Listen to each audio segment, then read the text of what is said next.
Welcome to my YouTube channel. So हमने first two chapters बहुत अच्छे से कंप्लीट कर लिए with their question and answers.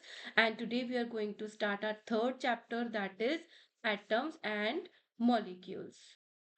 So first two chapters में हमने क्या पढ़ा था? फर्स्ट चैप्टर हमारा रिलेटेड था अबाउट द मैटर्स। हमने क्या पढ़ा था? मैटर्स क्या होते हैं कि जिनमें कुछ ना कुछ वेट होता है, मास होता है, या फिर वो कोई ना कोई थोड़ी थोड़ी भी स्पेस को ऑक्यूपाई करते हैं, तो वो क्या होते हैं? मैटर्स होते हैं। चैप्टर टू में हमने क्या पढ़ा कि प्योर सब्सटेंसेस क्या होते हैं, मिक्सचर्स क्या होते हैं, है ना, और कंपाउंड्स क्या होते हैं, उनकी हमने प्रॉपर्टीज पढ़ी थी। राइट, ये हमने सेकेंड चैप्टर में पढ़ लिया। अब उसके ही कंटिन्यूशन में है एटम्स एंड मॉलिक्यूल्स। अब हम और अंदर उनके जाने वाले हैं कि कैसे कोई मैटर जो है वो प्योर तो हो गया, अब उसके अंदर एटम और मॉलिक्यूल्स क्या होते हैं उनके बारे में हम स्टडी करेंगे। ठीक है। Now, the ancient Indian and the Greek philosophers have always wondered about the unknown and the unseen form of the matter. पुराने टाइम पे जो एशियन इंडियन और जो ग्रीक फिलोसोफर्स थे ना, वो हमेशा ये सोचते रहते थे कि जो भी ये मैटर है ना, कि वो कैसे बना हुआ है, ऐसी कौन सी चीज है जिसको हम जानते नहीं है या हमें दिखाई नहीं देती उस मैटर की। The idea of the divisibility of the matter was considered long back in India around 500 BC। ये जो मैटर जो है कि वो और ज्यादा डिवाइड हो सकता है, डिविजिबिलिटी की बात हो रही है कि डिवाइड हो सकता है, उसको इंडिया में बहुत पहले ही ये आइडिया आ गया था इंडिया के रहने वाले फिलोसोफर्स को, अराउंड 500 बीसी में। सो an Indian philosopher Maharshi Kannada postulated that if we go on dividing matter, matter को उन्होंने क्या बोला? पदार्थ बोला। तो हम हिंदी में पदार्थ बोलते हैं, तो उन्होंने क्या बोला कि अगर हम मैटर को डिवाइड करेंगे, we shall get smaller and the smaller particles, कि हमें और ज्यादा स्मॉलर एंड स्मॉलर पार्टिकल्स जो हैं वो हमें मिलते जाएंगे। ठीक है, तो ये क्या बोला था उन्होंने? हमारे इंडियन फिलोसोफर्स। राइट। फिर क्या हुआ? Ultimately, a time will come when we shall come across the smallest particle beyond which further division will not be possible। तो ये क्या कह रहे हैं कि जब आप उस पदार्थ को डिवाइड करते जाओगे, तो एक ऐसी स्टेज आ जाएगी, एक ऐसा स्मॉलेस्ट पार्टिकल आपको मिलेगा कि फर्दर हम उसको डिवाइड नहीं कर सकते। ही नेम्ड दीज पार्टिकल्स परमाणु, और उन्होंने उसको क्या नाम दिया उस चीज को जिसको हम फर्दर डिवाइड नहीं कर सकते? दैट इज परमाणु। Another Indian philosopher, Pagutha Katyama, elaborated this doctrine। तो उन्होंने जो इन्होंने बोला था, पदार्थ के बारे में बोला, तो इन्होंने और ज्यादा इसको elaborate किया and said that these particles normally exist in a combined form which gives us the various form of matter। तो हमने क्या पढ़ा था कि एलिमेंट्स के बारे में पढ़ा था कि एलिमेंट्स क्या होते हैं? जो सिंगल सिंगल पार्टिकल्स होते हैं, जो एक ही तरीके के प्योर पार्टिकल्स होते हैं, जैसे कि ऑक्सीजन हो गया, कार्बन हो गया, नाइट्रोजन के हो गया। तो ये क्या कह रहे हैं कि ये जो पार्टिकल्स हैं, ये नॉर्मली ना कंबाइंड फॉर्म में रहते हैं, कि मिलकर रहते हैं, जैसे कि हमारा वाटर हो गया H2O, कार्बन डाइऑक्साइड हो गई, अमोनिया हो गया NH3। तो ये कंबाइंड फॉर्म में रहते हैं, जिससे हमने कोई ना कोई मैटर दिखता है, तभी वो मैटर बन पाते हैं। ठीक है। So around the same era, Asian Greek philosophers Democritus and the Leucippus suggested that if we go on dividing matter, तो इसी टाइम के आसपास की बात है, ये जो ग्रीक फिलोसोफर्स थे उन्होंने बोला ये अगर हम मैटर को डिवाइड करेंगे, अ stage will come when the particles obtain can not B divided further. तो सेम ही चीज बोली है कि फर्दर हम उसको डिवाइड नहीं कर सकते एक स्टेज आने के बाद। The Democritus called these indivisible particles atoms. यहाँ पे बोला गया था परमाणु, लेकिन अब जो था वो नाम आ गया एटम्स का, जिसको हम और ज्यादा डिवाइड नहीं कर सकते। मींस इनडिविजिबल, कि अब ऐसा पार्टिकल आ गया जो कि इनडिविजिबल है। All this was based on the philosophical considerations and not much experimental work to validate these ideas could be done till the 18th century। अब 18th सेंचुरी तक क्या था? आइडियाज तो आ रहे थे दिमाग में, वो समझ भी रहे थे, लेकिन तब तक ये सिर्फ फिलॉसफी थी, कि बातों में ही चल रहा था, जितना वो समझ पा रहे थे अपने आईक्यू के अकॉर्डिंग, या जितनी चीजें तब उनके पास अवेलेबल थी 18th सेंचुरी तक। By the end of the 18th century, scientist recognise the difference between the elements and the compound. तो 18th सेंचुरी के एंड तक आते-आते उनको कंपाउंड और एलिमेंट में डिफरेंस का पता चल गया। अब जैसे एलिमेंट तो हो गया, प्योर हो गया, जैसे कि गोल्ड हो गया, है ना? सिल्वर हो गया, ये तो प्योर हो गया। अब कंपाउंड क्या हो गया? जो 1 या 2 से ज़्यादा एलिमेंट से मिलके बनता है। सेम वही चीज़ बताऊँगी, जैसे वाटर, इसमें हाइड्रोजन एलिमेंट भी है, इसमें ऑक्सीजन एलिमेंट भी है। राइट। तो तब तक उनको थोड़ा थोड़ा समझ में आने लग गया एलिमेंट और कंपाउंड क्या होते हैं, and naturally became interested in finding out how and why elements combine. तो फिर उनको इंटरेस्ट आने लग गया, कोई चीज पता चलती है तो इंटरेस्ट आता है, समझने लगते हैं कि क्यों और कैसे ये एलिमेंट्स जो हैं वो कंबाइन होते हैं आपस में, and what happens when they combine, और ऐसा क्या चीज होती है, क्या चेंजेस आते हैं जब वो कंबाइन होते हैं।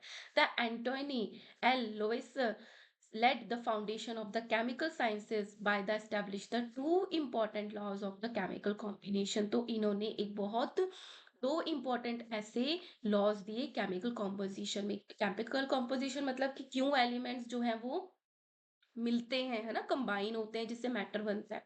तो laws of the chemical combination, the following two laws of the chemical combination was established after much experiments। ऐसा नहीं है कि उनको मतलब खुद थोड़ा बहुत स्टडी किया और उनको पता चल गया, उन्होंने बहुत सारे एक्सपेरिमेंट्स किए जिसके बाद उनको ये रिजल्ट मिला। और एक्सपेरिमेंट में उन्होंने किन्होंने किए थे, the Lavoisier and the Joseph L Proust ने। तो इन्होंने ये सारे एक्सपेरिमेंट किए। तो फर्स्ट लॉ क्या कहता है, law of the conservation of मास, कि क्या कहता है कि लॉ ऑफ कंजर्वेशन ऑफ मास क्या कहता है कि आप कोई भी चीज का रिएक्शन करवाओगे, जैसे मैं हाइड्रोजन ले लेती हूँ और ऑक्सीजन ले लेती हूँ, है ना, ये क्यों होता है ये आगे आप पढ़ोगे, इसमें आता है दो हाइड्रोजन होते हैं और वन ऑक्सीजन होता है। तो इनका जब रिएक्शन होता है तो H2O बनता है। ठीक है।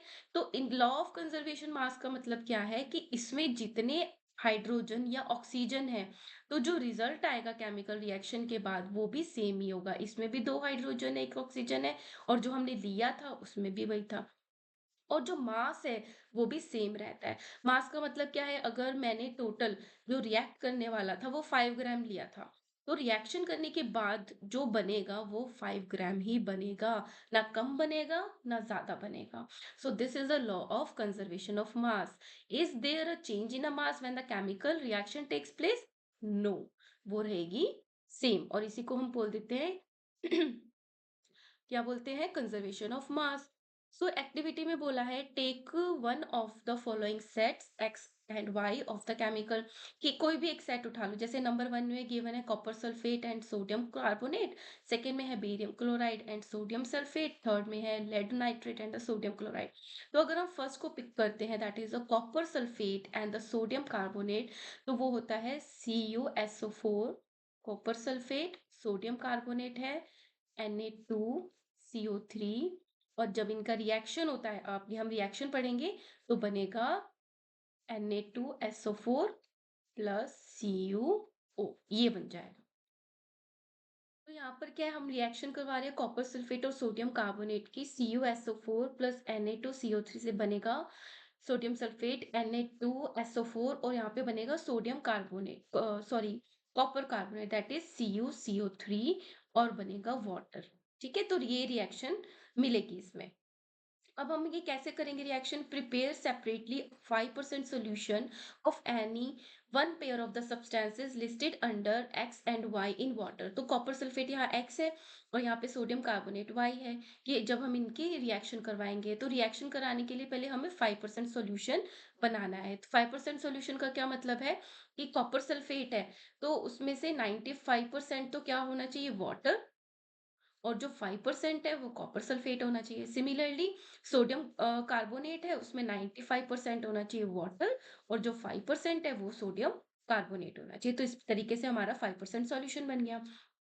फिर क्या करेंगे हम, take a little amount of the solution of Y in a conical flask. तो जो हमारा वाई है वो क्या है, सोडियम कार्बोनेट, वो हमने क्या ले लिया, फ्लास्क के अंदर डाल लिया थोड़ा amount. Right, and some solution of the X in an ignition tube, और यहाँ पे क्या डाला कि जो हमारा एक्स था that is a copper sulphate, वो हमने हमारा इग्निशन ट्यूब में, इग्निशन ट्यूब क्या होती है कि इसका टेम्परेचर अगर रेज भी हो जाता है ना तो वो टूटती नहीं है, तो this is called a ignition tube. तो एक्स में हमने अपनी इग्निशन ट्यूब डाल दी है, उसके अंदर हमने एक्स सॉल्यूशन डाल दिया that is a copper sulphate. Hang the ignition tube in the flask carefully, तो हमने क्या किया, इग्निशन ट्यूब पे धागा बांध के थ्रेड लगा के इस पे और कॉर्क से बंद कर दिया, दिस इज अ कॉर्क, बंद कर दिया। ये क्यों किया, ताकि ये जो दो दो मिक्सचर्स है ना ये अलग रहे। Now put a cork on the flask, right, तो ये हमने इसको इस तरीके से मैनेज कर लिया। फिर क्या है, अब हम क्या कह रहे हैं करने के लिए, ये way the flask with its content carefully, तो जैसे हमने इस फ्लास्क को रेडी किया, हमने उसको फिर उसको वेट कर लिया कि कितने वेट का है, जब सब सामान डाला हुआ है। Now tilt and swirl the flask so that the solution X and Y get mix, फिर हमने इस फ्लास्क को हिलाया, तो क्यों हिलाया, ताकि इसमें जो एक्स प्रेजेंट था वो इस वाई के साथ मिक्स हो जाए, फिर से हम उसको वे करेंगे, वापस से उसका वजन करेंगे। क्या क्वेश्चन आता है, what happens in the reaction flask, कि उस रिएक्शन फ्लास्क में क्या हुआ, तो उस रिएक्शन फ्लास्क में रिएक्शन हुई जो मैंने आपको ऊपर ये लिखकर बताई है, दैट इज CuSO4 और सोडियम कार्बोनेट रिएक्ट करके Na2SO4 कॉपर कार्बोनेट और वाटर को बनाएगा, ठीक है। नेक्स्ट है, do you think that a chemical reaction has taken place, तो आपको कैसे पता चला, आपको कैसे लगा कि उसमें कोई केमिकल रिएक्शन हुई है। तो ये कैसे पता चलेगा कि यहाँ पे जो कॉपर कार्बोनेट है ना ये एज अ प्रेसिपिटेट अलग हो जाएगा, प्रेसिपिटेट मतलब जो हमने ये जो फ्लास्क लिया है, ऐसे कॉनिकल जो फ्लास्क हमने लिया है, ये यहाँ पर नीचे अलग सा दिख जाएगा, नीचे की तरफ या साइड में अलग मतलब हट जाएगा। पहले ये क्लियर होगा, लेकिन जब रिएक्शन होगी कोई ना कोई जैसे कुछ अंदर तैर रहा है अलग होके, वो प्रेसिपिटेट हो जाएगा, तो इससे हमें पता चलेगा कि हाँ अंदर कोई ना कोई केमिकल रिएक्शन तो हुई है। Why would you, why would we put a cork on the mouth of the flask? क्यों? क्योंकि हमने पहले भी उसको वेट किया है, वे है ना वजन किया है, बाद में भी हमने उसका वजन किया है। अगर हम कॉर्क नहीं लगाएंगे तो हो सकता है कि जो हमने रिएक्टेंट्स डाले हैं, जिन्होंने रिएक्ट करा है, वो कोई इवापोरेट ही हो जाए या फिर कोई चेंजेस आए वो बाहर निकल जाए, तो हमने एग्जैक्ट उसके वजन को देखने के लिए उस पे कॉर्क लगाया है। Does the mask of the flask and it's contents change, क्या जो मास था फ्लास्क का पहले और बाद में चेंज हुआ, तो वो नहीं हुआ, जितना हमने लिया था पहले वे किया था उतना ही बाद में मिलेगा, भले रिएक्शन कैसी भी हुई हो। This is called a conservation of mass. So law of the conservation of the mass states that the mass can neither be created, ना उसको हम बना सकते हैं nor be destroyed in a chemical reaction, जितना मास हमने लिया था उतना मास ही उस केमिकल रिएक्शन के बाद हमें बाहर मिल जाएगा। नाउ सेकंड पे आते हैं हम, law of the constant proportion, तो ये बहुत ध्यान से समझने वाली चीज है। पहला तो बहुत इजी था कि जितना हम सामान लेंगे उतना ही बनेगा। ये क्या कहता है, law of the constant proportion, मैं बहुत सिंपल लैंग्वेज में बता देती हूँ कि जैसे वाटर है, तो वाटर का फॉर्मूला क्या होता है, H2O। तो भले इंडिया का वाटर हो, चाइना का वाटर हो, अमेरिका का वाटर हो, वहां पे ये जो प्रोपोर्शन है ना ये सेम ही रहेगा वाटर का, कि हाइड्रोजन दो ही होंगे एटम्स और इसका एक ही होगा, ठीक है। तो ये क्या होता है कांस्टेंट प्रोपोर्शन में, ऐसे ही जैसे कार्बन डाइऑक्साइड है, एक कार्बन ऑक्सीजन के टू के साथ ऐड होके क्या बनाएगी, कार्बन डाइऑक्साइड बनाएगी। So the Lavoisier along with his other scientists noted that the many compounds were composed of two or the more elements, ठीक है, कंपाउंड दो या दो से ज्यादा एलिमेंट से मिलके बनता है, and each such compound had a same element in the same proportion, elements भी सेम है हाइड्रोजन और ऑक्सीजन, पोर्शन भी सेम है, दो हाइड्रोजन है एक ऑक्सीजन है, irrespective of where the compound came from, कि कहाँ से हमने उस पानी को लिया है उस पे मैटर नहीं करता, और हु प्रिपेयर्ड इट, और किसने वो बनाया है उस पे डिपेंड नहीं करता, प्रोपोर्शन भी सेम है और एलिमेंट भी सेम है। इन अ compound such as water, the ratio of the mass of the hydrogen to the mass of the oxygen is always 1:8। अब हाइड्रोजन है और ऑक्सीजन है, दोनों से मिलके हमारा वाटर बनता है। अब हाइड्रोजन, ये जो आप आगे पढ़ोगे, अभी मैं बता रही हूँ आपको, हाइड्रोजन के जैसे मास 1 यूनिट बोलते हैं, तो जो ऑक्सीजन का मास होता है ना वो 16 यूनिट होता है।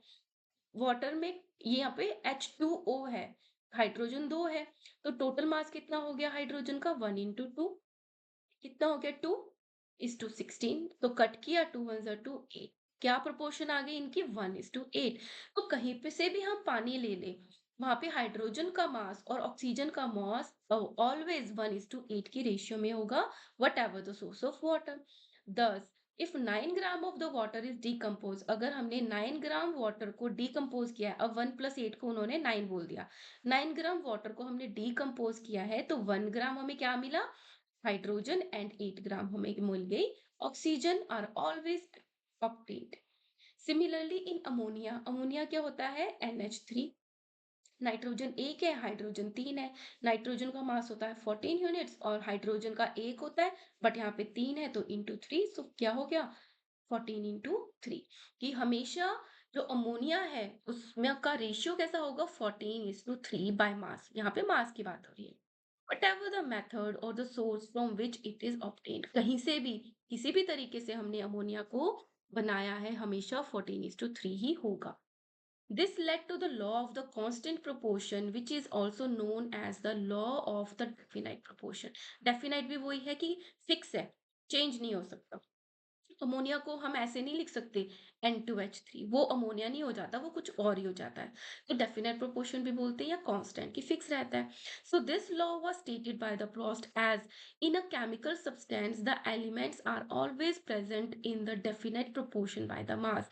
कि जो केमिकल सब्सटेंस है, कोई भी केमिकल सब्सटेंस है, उसमें जो एलिमेंट्स है वो एक डेफिनेट प्रोपोर्शन में ही रहते हैं। जैसे अमोनिया है तो एक नाइट्रोजन, 3 हाइड्रोजन ही होंगे।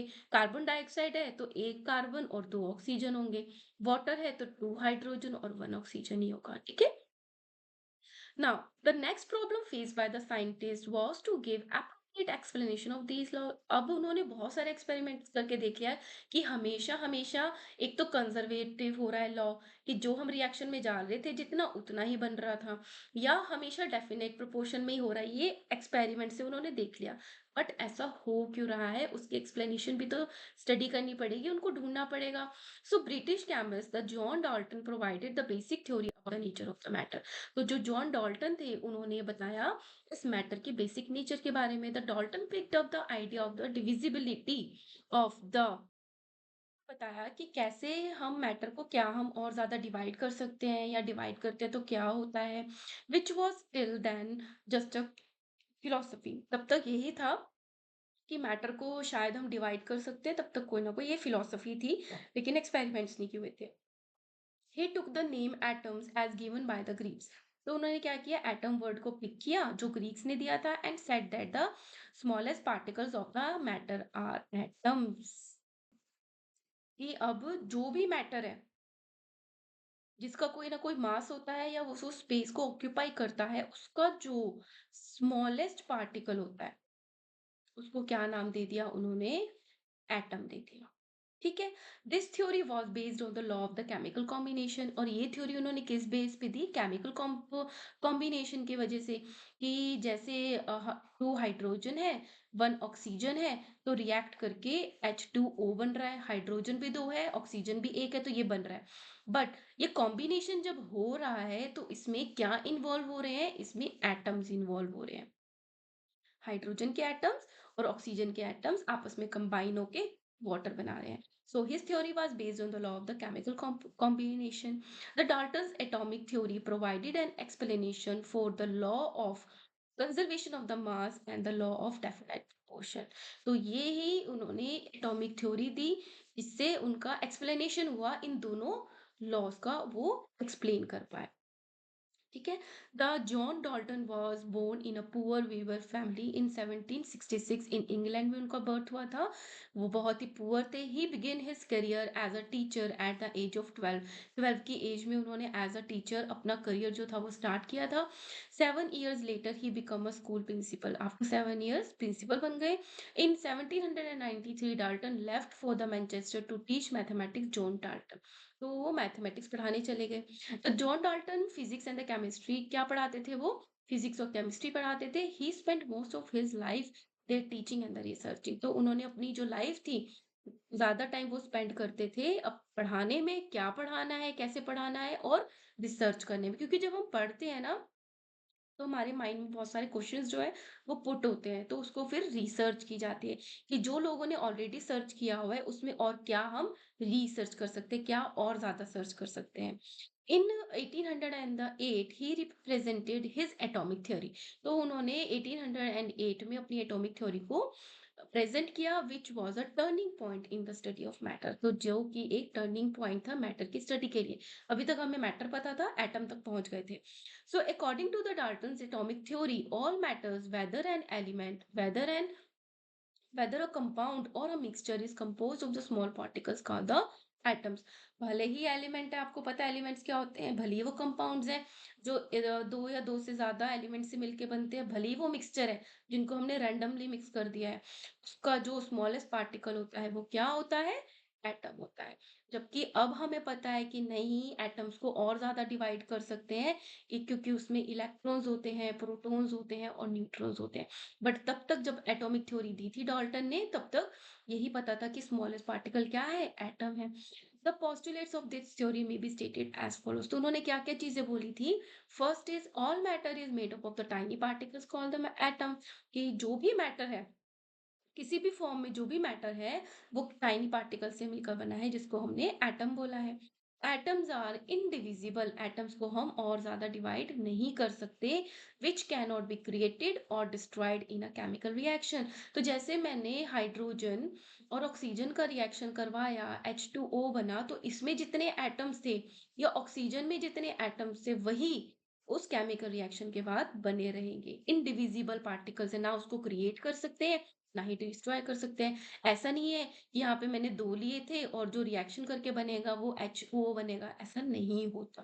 ठीक है, ये हो गया सेकंड। थर्ड है, atoms of the given element are identical in mass and the chemical properties. अब जैसे मैंने हाइड्रोजन की बात करी, हाइड्रोजन में क्या होता है कि उसका जो मास होता है वो 1 यूनिट होता है। तो जहां का भी वो एलिमेंट होगा उसमें 1 यूनिट मास ही होगा, और हाइड्रोजन की जो भी प्रॉपर्टीज है वो दूसरे हाइड्रोजन का एटम भी शो करेगा। तो जितने भी हाइड्रोजन के एटम्स है ना, उनकी सेम ही मास होता है और सेम ही उनकी केमिकल प्रॉपर्टीज होती हैं। ऐसी ऑक्सीजन का हो गया, ऑक्सीजन का मास भी सब जगह 16 यूनिट होता है और उसकी केमिकल प्रॉपर्टीज भी सेम होती है, right. Fourth is atoms of the different elements have the different masses and the chemical properties. अब ये तो एक एलिमेंट की बात होगी, जैसे हाइड्रोजन या ऑक्सीजन। कह रहे हैं कि अगर डिफरेंट एलिमेंट्स है, या हाइड्रोजन है या ऑक्सीजन है, अलग अलग एलिमेंट्स है, तो उनकी अपने अपने मासेस और अपनी अपनी केमिकल प्रॉपर्टीज होती हैं, राइट। सबकी डिफरेंट होती है, डिफरेंट मासेस होते हैं। Fifth is atoms combine in the ratio of the small whole numbers to form the compounds। अब मैंने दो हाइड्रोजन लिए थे, वन ऑक्सीजन लिया था, तो H2O बना। ऐसा नहीं है कि कभी भी किसी रिएक्शन में 1.5 हम कुछ ले लेंगे या 2.8 हम कुछ ले लेंगे, वो होल नंबर में होगा, ऐसे डेसिमल्स में नहीं होगा। या तो वो 2 होगा या 3 होगा, इतने एटम्स होंगे, है ना, कि या वो 5 होगा या 8 होगा। कोई भी एटम्स है वो जो कंबाइन करते हैं वो होल नंबर में कंबाइन करते हैं, जिससे कि कंपाउंड बनता है। ठीक है, जैसे कार्बन डाइऑक्साइड में भी एक कार्बन है, ऑक्सीजन दो है। ऐसा तो नहीं है कि आधा ऑक्सीजन है, right. Sixth is the relative number and the kinds of the atoms are constant in a given compound. Carbon dioxide में एक कार्बन है, दो ऑक्सीजन है, तो ये हमेशा सेम ही रहेगा, कांस्टेंट ही रहेगा कि उसमें कितने एटम्स प्रेजेंट हैं, राइट। और किस तरीके के प्रेजेंट है वो हमेशा सेम ही रहेगा किसी कंपाउंड में। You will study in the next chapter that the all the atoms are made up of the still smaller particles. जो मैंने आपको बोला, electron, proton and neutrons. But Dalton ji ने जब तक थ्योरी दी थी तो उन्होंने यहां तक पहुंच गए थे। ठीक है, सो हियर सम क्वेश्चंस आ जाएंगे जो मैं नेक्स्ट वीडियो में आपको एक अलग से एक वीडियो बनाऊंगी, जिसमें सारे जो इंटेक्स क्वेश्चन है ना उसको solve कराऊंगी। In next video, we will start from here. What is atom, right? And if you like my work, kindly subscribe. Thank you.